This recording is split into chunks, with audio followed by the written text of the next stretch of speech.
what the process is that we'll be using on this really important study. And then I'll also go through the questionnaire item by item with you, so you've got some idea of what we're looking for with all of that. So this is a classification and salary study. Let me tell you what it is and what it is not. It is a typical kind of project that's done by school districts all around the state to every once in a while kind of set the house in order. That is, see what's changed over time about what people do, to make sure that we have people in the right classification and a good description of what they're being asked to do. Those descriptions are being used for just a wide set of uses in an HR department, so that's why this is so important to do from time to time. So we'll be asking you, what do you do? And then we'll be finding the right classification for that kind of work, and then we'll be going out to the marketplace to say, what do you pay out there for a job like this? So that's really what this is all about. This is not a study about staffing levels.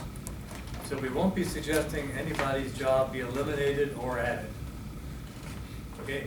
It's not a job about reorganizing anything. So we won't be suggesting moving duties from one person to another. It's not a study about volume of work. That is how much you do in a day. It's more what you do than how much you do in a day. It's not about performance review. Did I say that? Yeah, I forgot what I said now from time to time. So one thing we should make really clear at the outset, it's not about everybody getting a raise, but it's also not about anybody having a salary cut. So I think everybody's agreed that this is not, nobody would receive a salary cut as a result of this survey that we're doing. Okay, so that's kind of the big picture. Next step in all of this is yours, and it's completion of this visual form we're asking you to do. So we'd like you to do this as thoroughly and accurately as you can, and turn it into your immediate supervisor no later than tomorrow morning at 8 o'clock. Oh, you've been reading, huh? Yeah. What does it say on that one? Oh, it's February 10th. Sorry, that was close. So it's really due on February 10th to your immediate supervisor. Everybody should know who that is, I guess. It's the one who does your evaluation. So if you're classroom-based and you work with a teacher, I think the one that does your evaluation is probably the principal, right? Okay. So that's the person that should get the form by February the 10th. We met with all of them yesterday to kind of describe what their responsibility is going to be with respect to this form. And if you just turn the whole form over to the very back page. So at page 10, if you've got, if you don't have the back to page 10.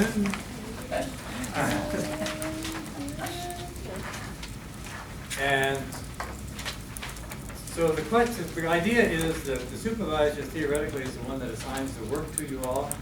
So they're the ones that should be reviewing this to say, yes, this is the job I've asked the person to do, or I've got some concerns with what's here. So if they do think everything's fine, they just check yes, everything's fine, sign it, and off it goes. Sometimes the supervisors will have a concern with something here, and we ask them, whatever you do, don't change anything you've written, don't white anything out or erase it. Rather indicate their space, use their space here to indicate what the concern might be. So sometimes we get the supervisors saying something like, the person forgot this item, so they'll tell us what it is. So that's the whole idea, is to have them look at it so that they can make sure everything's covered. Or sometimes they'll say, the person's no longer doing this and hasn't done it for a long time. Or they'll say, let me suggest some rewording of this item. So any number of things they could say, but typically what we get is, this is a great employee doing a wonderful job. And we just assume that anyway, but it's not very helpful. So the supervisors review things. Look at question number 5 here. It's important, I think, that you have some comfort that if they have a concern with something that they've put on the form and sent to us, that you know what it is. So all the supervisors have been asked to indicate any concerns that they might have with you before turning the form in. So they've got to turn them in by the 17th, I believe it is. I think that's a real date this time. February 17th, they'll be turning them into the personnel office. And I probably don't need to say anything more about the supervisor's review. When we get them after the 17th, what we do is organize all the questionnaires by current job title, by current classification. And so then we actually read all of these and mark them up based upon what we've read in the job description and we've read here. And then what we do is arrange for interviews with people. We don't want to make this an experience in who can write the best form. We want to make this an experience where you find an easy way to communicate what you do to us so we can classify your job properly. So, in addition to the written word, we need to talk to people about what's going on, what we do. So, we'll be asking a certain number of people, usually about 35–40% of the staff, to come to interviews with us. And people will be selected for that for any one of 3 reasons. The first reason is that our standard is to talk to at least one person in every job title, in every classification. So if you're the only one in your classification, that's kind of automatic for you, I guess. Secondly, we need to arrange an interview with anybody that we need to talk to clarify what's in here. So there might be something in here about the process that's being used, or a piece of software, or something you're doing that's unlike everybody else, and we might need to talk to you about that to find out if that makes a difference to your job. Or we might find one person that's doing something kind of wildly different than everybody else in the classification, and we might want to confirm all those duties with the person. So for whatever reason, we might ask for a meeting with you. A third reason for an interview is at your request. And on page 9 of the form is the place where you can do that. Now, somebody said this morning, why in the world would we ever do that? Ask for a meeting with you, Gary. Well, sometimes people finish forms like this and they wonder, I wonder if I'm communicating well. Or I really have something to say, I wonder if they going to get the message.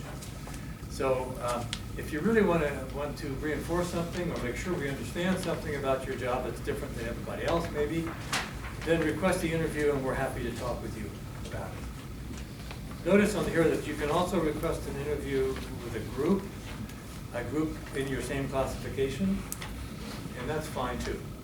I might tell you that it's okay to work as a group on filling out the form. A lot of people do that, and I think it's a good idea. Your supervisors know that you might be asking them for time to get together with people in your same classification to work up the form. And if you do ask them, make sure they have plenty of notice for that, so they know what's going on. But it's okay to share information that's here. This is not a secret kind of venture. So some people actually have parties about this. The BYOQ, bring your own questionnaire. And then, so it's a good idea to either get together as groups and kind of share, brainstorm what you've got in your form, or it's okay for people in the same classification to sign the same form if you like. So what some people do is to have somebody who's really good at this kind of get started on the form, and then get together with a group and have everybody look at it and maybe add, delete, or modify in some way. And if everybody's doing the same thing, then they all should sign the same form. That's okay. Nothing wrong with that at all. But if you do it that way, be sure to put the first page of everybody's form on there. Remember, you can complete this form using this paper, or you can do it online, right? So you access it by going to the website, your website, and is it HR that they link with HR, and then on the PIQ, and we're doing a videotape of this presentation. If you want to see it again, or you want to make sure somebody else gets it, I think you can buy them for $20 a copy. Proceeds go to CSEA. Is that the way it works? That'd be nice, wouldn't it? So, just kidding about that. But, so, Can I ask a quick question? sure. The forms for the people who did not show up to these meetings, are they going to be receiving them via duck mail? They will? Okay, thank you. The dog sled? Duck mail. In our district, it's called duck mail. Yeah. So the dog sled's gonna come pick all these up. Wrong state, wrong state. And they've got the work site here, so as long as the dogs are smart, we'll get. I didn't know if I right should like pick up my coworkers, pack up, if they're gonna receive. That's great. Yeah, they're all gonna get them. That's why we set them up like that. So whoever didn't show up today gets to pay double the dues, right, for the CSEA and gets I'll be in confused. trouble. So we'll conduct the interviews with anybody who requests it, with our requests, and then the interviews are really all about your job. So they should be really very simple and easy for you. I think you'll enjoy them.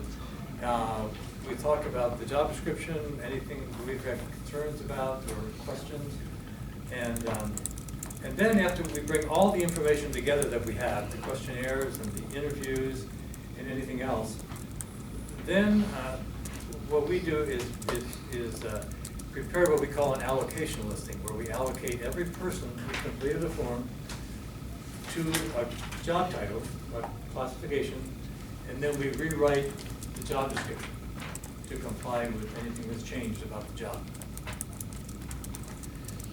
And the interesting thing, I think, from your standpoint is after we do that, what we do is get that back to you first before it goes anywhere else. So before it goes to the board or the commission, you get a shot at it, and you've got an idea exactly what we're looking at in terms of your classification. So each of you will get in the mail a letter and a form to fill out that says, attached is the job description that we think best fits the kind of work that you do. Take a good look at it and let us know what you think. So you might say, this is the greatest piece of literary work I've ever seen. Or you might check the box that says, I have some concerns, and let us know what those are. So you might say, you shouldn't be an elementary school secretary, I should be a goddess. Do we have any of those here? Is that what you are? No, sometimes. You're sometimes a goddess. Yes. Okay, sometimes goddess, that's really dangerous. My wife thinks she's one of those, right? So you'll have a shot at this. You can respond to what we've written, and then that's called an appeal. I think in years past that you've done these studies, we call it feedback because we want to encourage it. It's not regarded as negative toward our work. It's just regarded as being contributing to a real complete book of class description. So do indeed respond and let us know how we did for you. Then we get all your information and make whatever change we need to based upon what we've read. We might even need to talk to people again. And if that's the case, then what we'll do is make the modifications to the job description as necessary and get it back to you again so you've got some idea what the final recommendation would be. Okay, so that would finalize then the classification part of what we do. That's our best advice to the district about the job description and about what classification you should be in. And then from there, it goes to negotiations. CSEA gets together with management. They essentially bargain the actual job descriptions. Okay? Then we do the compensation part after we've finished the classification part. We don't want to go comparing jobs with the market until we know what all the jobs are in detail. Okay? Okay, so far, any questions? Yes? So when you do compare the jobs to the market out there in the benchmark districts, how do we know that those districts have also been recently evaluated and have had classification studies? How do we know that they're current? We won't know if the comparison agencies are current. Did you all hear the question? How do we know if there are current groups out there? Well, Because what if they really need to be studied and reclassed as well? yeah, we tell everybody that anyway, so that's, so, yeah, the first thing we do is select what the agencies would be that we compare to. So you've got a list that you've used in the past, and our job would be to challenge that list to see if it still makes sense for us to use that same group. And then we usually look at geographic area right around it, typically county-wide for San Diego County, and then configuration like other K-8 districts of comparable size. That's usually the criteria that's used.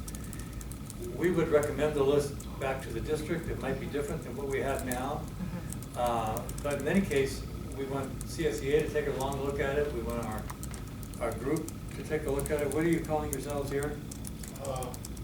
It's really the CREC. Oh, the guiding coalition or Guiding something like that? coalition, yeah. Yeah.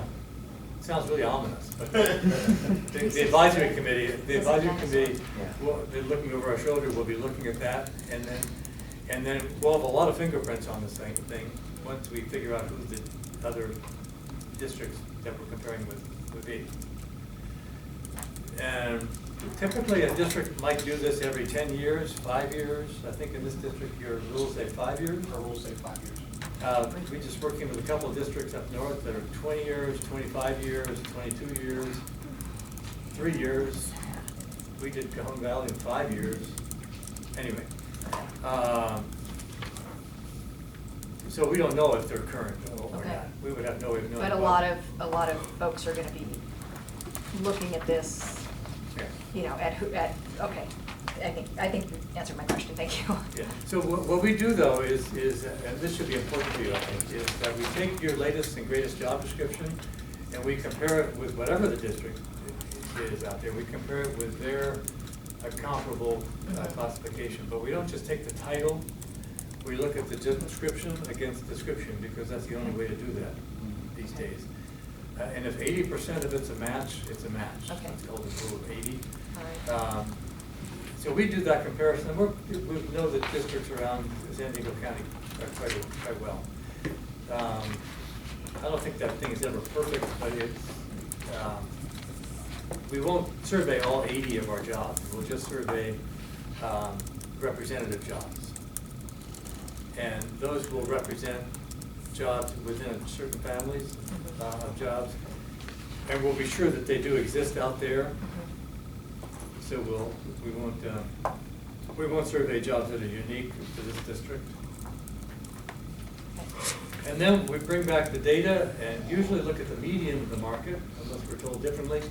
And then we compare that with where you're currently paid. So if you're down here and the market's up here, then we can suggest the job move up on the salary schedule. Because it's to everybody's advantage to do that, so we can attract people here and retain them, as well as you'll be happy with that. So we love to do that kind of thing. If we find that you're over market now, you're being paid over the market, then I've already told you that the district has said that there won't be any cut. Nobody's salary is going to be cut. Sometimes what a district might do is lower the range for new people coming in. Okay. But that's, anything having to do with salary like that, moving up or down or staying the same, is negotiable. So whatever comes out of our study would be our best recommendation independently. And this guiding coalition, I'm sure, will be really close with us all the way along, so there won't be any real surprises here. But that's what we do and how it's done at the end. So they'll negotiate and decide how and when to implement. Yeah. So that's the salary part of this thing. Any questions about that? I got a strange one. Let me throw it out there. Okay. State of California possibly raising minimum wage. Yes, that's a good question. Okay? This is for starter jobs, such as flipping burgers. Eventually up to $15 an hour. And not to start right off, but $15 an hour is above what a paraprofessional starts off. A very trained person having to work with special ed students. How in the world will these studies, the studies that you're doing here, will they be affected by that? That all of a sudden that we're looking at people flipping burgers, getting paid the same as we are working in the schools with children. Will the studies reflect that, or will we have to wait another 5 years if something like that happens, if they raise the? Yeah, our standard that we're using here would be the market. Simply education, based on education, is what you're Yeah. saying. Okay. But they'll have to comply with this $15 business too, but still, we'll be comparing food service to food service in other districts and special ed folks with special ed folks in other districts. But we're pretty careful about the description of special ed especially. That's changing quite a bit these days. And I'm just thinking of anybody who works in education, whether it be a bus driver, whether it be somebody who's working with food, whatever it may be, if all of a sudden we have, the standard out there is that in the state of California, they get paid this in a starter job, how is that gonna reflect on us? It's not there. Yeah. I'm just wondering if the studies will reflect that in any way. These probably won't for a while yet, but that's up to, I think, your bargaining unit to bring them to the attention at the bargaining table and see what you can work out. Thank you, sir. Yeah, at least that's what I would suggest. So let's take a look at the questionnaire form. Any other questions about what we're doing?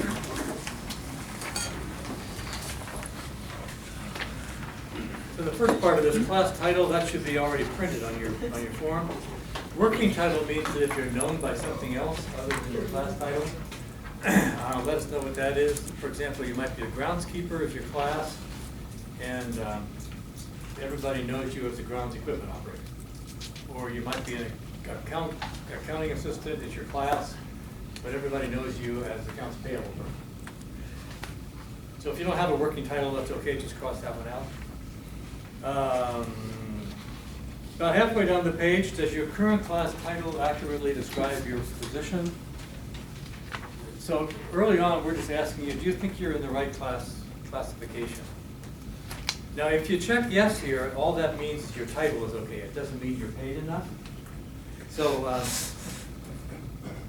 if you do think, though, that your job is different somehow, or it's taken on some qualities that need to be part of the title or something like that, then you can suggest right here what another title might be. Basic function is like a summary of the job. What would you say, and if somebody says, what do you do for the district anyway? What do you tell them in maybe 2 or 3 lines, the big picture? And the next page asks you to break that down into the detail. This is where people spend most of their time, I would say, on this form. And what it says is, tell us what you do and essentially, generally, how you do it.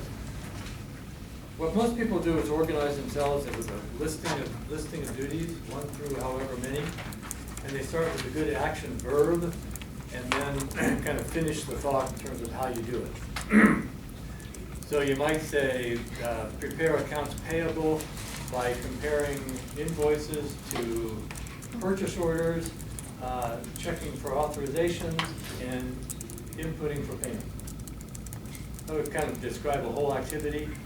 And the important thing is the verb. The good verbs is what we look for.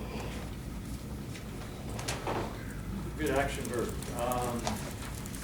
I would say most people at least fill up a page. If you need additional pages, go ahead and add them if you're doing this longhand. If you're doing it online, then it scrolls for you. Which shouldn't be a problem. But I would say the best thing to do is start with the verb and just finish the whole subject thought. Folks, write your whole list first. If something is 5% of your job or more, it should be on here as a separate item. 5% or more of your job, it should be on here. If it's less than that, use your own judgment as to whether or not you put it on. But if there's any question about whether it should go on or not, then put it on. Make all your list of duties first, and then think about this question about percentage of time, because that's the hardest thing about this whole thing. And the best way to think about it is a big block of time, let's say a whole year or a semester, whenever the job tends to start over again. So if you think about a big block of time, and you take a look at your item number 1 here, then just say, given an average week during that period of time, about how many hours a week would I spend doing that? And just estimate it as best you can. Let's say if it's 4 hours, put 4 over 40 and you've got 10%. Or you can bracket 2 or 3 items and say, with these 3, I feel pretty secure that I'm spending maybe a day a week on the average doing these things. Now I know your jobs change, maybe even different times of the year, but you have to kind of get down to an average week is a way to look at it, I think. And so have the percentages add up to 100, that's a really good idea. We've told, I want you to feel comfortable about this percentage because it's a hard thing to do, and we don't want you to have to take a stopwatch to your job here over the next couple of weeks. We want you to just estimate that as best you can. We do use these numbers, but we'll do it on the basis of what you estimate the relative size of one job or duty would be compared to another. So estimate it as best you can. We told the supervisors yesterday not to audit those numbers. So the only time they'll report on it is if I think it's 80-20 one way and you've described it 80-20 the other way. But for the most part, but they understand that you're just being asked to estimate this. There won't be any, there's no science involved. So don't labor over this or worry about it. Just take your best shot and have it done. Not to be 100. The record is 686%. Big job, everyone. And then, page 3, what kind of machinery or equipment do you use? What do you have to know in terms of equipment operation to do this?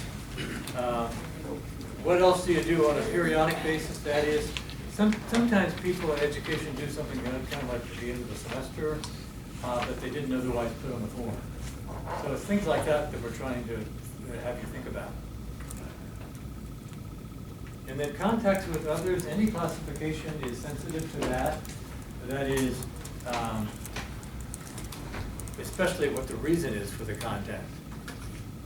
So you might have contacts inside the district that are important. Inside the district means outside your own school or department, but within the district. So you might indicate a department name like finance department, and you might say I've got contact with them monthly to get budget balances that are correct, or something like that. Or I contact the HR department to wake people up every couple hours. Or, let me see, what else could you say here? Under outside contacts, that might be vendors, parents, anybody like that that you have contact with. And again, the most important part of it is what's the reason for it. It makes a big difference on a classification, just from our point of view. If somebody's job is to talk to somebody outside and just inform them of something, as opposed to contacting them to negotiate something, or to talk to them about getting information so that you can decide if they meet the requirements for a special program or something. So the reason for the contact is important. And then records and reports, if you've got responsibility to maintain records for work orders or anything like that, student records, department records of any kind. Reports means reports that you are responsible for. You compile the information, you're responsible for the accuracy of the information, its timeliness and so forth. And we're especially interested in what people do with that report, what's the reason for it. Then at top of page 5, there's questions here about the kind of decisions you make. To get at the complexity of your job, what do you think is the most difficult thing that you're being asked to do? If you had to teach somebody your job, what would you tell them would be the hardest thing they'd have to learn to do? And then degree of independence, when you do make a decision and you're stuck with something, is the boss always there to